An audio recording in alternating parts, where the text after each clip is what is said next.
ക്ഷേമ തന്നെ വളർത്തിയാ ആണോ? ഇരിക്കട്ടെ, അല്ലെ വിശേഷിച്ച് കണ്ടു മഹാദേവത്ത പറയാനുള്ളതൊക്കെ പറഞ്ഞു കഴിഞ്ഞു. പുത്തര് കഴിഞ്ഞ് മറുപുത്തിരെന്ന പ്രകാരത്തുമുണ്ടമാണല്ലോ ഇങ്ങനെയൊന്ന് പ്രപഞ്ചാവസ്ഥയിൽ കൂടി കാണുന്നത്. ആവട്ടെ, അനേകം മൊഴികളെ കൊണ്ട് അർത്ഥത്തിന് കുറവ് വരുത്താതെ തക്കവണ്ണം മുഴുവൻ ചുരുക്കി കണ്ട് വെക്കാൻ കേട്ടോ. കഴിഞ്ഞ കാലം ഭേദമായിട്ട് അല്ലേ കേട്ട് കേൾപ്പിച്ചിരിക്കുന്നതായ ഒരു ബ്രഹ്മാണ്ഡ പുരാണം ഒന്ന് അല്ലേ അത് കെട്ടടിച്ച് നോക്കട്ടെ. ഞാൻ അന്ന് ഞങ്ങൾ പല പല കോട്ടവും ഭേദമായിട്ട് കൈയെടുത്ത് പോകുന്നിരിക്കുന്നത്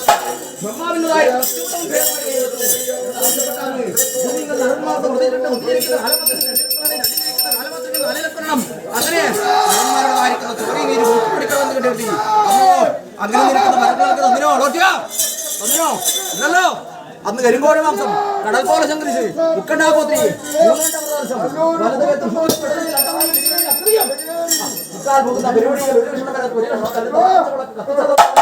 പിടിപ്പാനായതും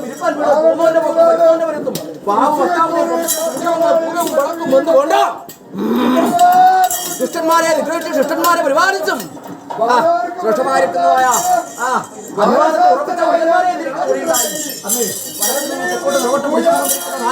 അന്നേരക്ക് ആധാരവന്റെ അടുദേവൻ മധുദേവൻ കാമദേവൻ കണിപ്രദേവൻ നാൽവർ ദേവന്മാരും ഭൂതങ്ങളും പൂവാണ് കിന്നുവാണ് പെടുകളത്ത് ഭൂതത്തന്മാരെ കണ്ട് അല്ലേ പണക്കം ചെയ്തിരിക്കുന്ന പരമാർത്ഥം അതിന് വിശേഷം അല്ലാതെ മുക്കാലത്ത് നാടകത്തിന്റെ പ്രേക്ഷത്വമായിരിക്കുന്ന അവരെ ഭൂമിക്കകത്തും പെരൂർ മഹാസ്ഥലം ഭേദമായി അന്ന് നിലവുറപ്പിച്ചു.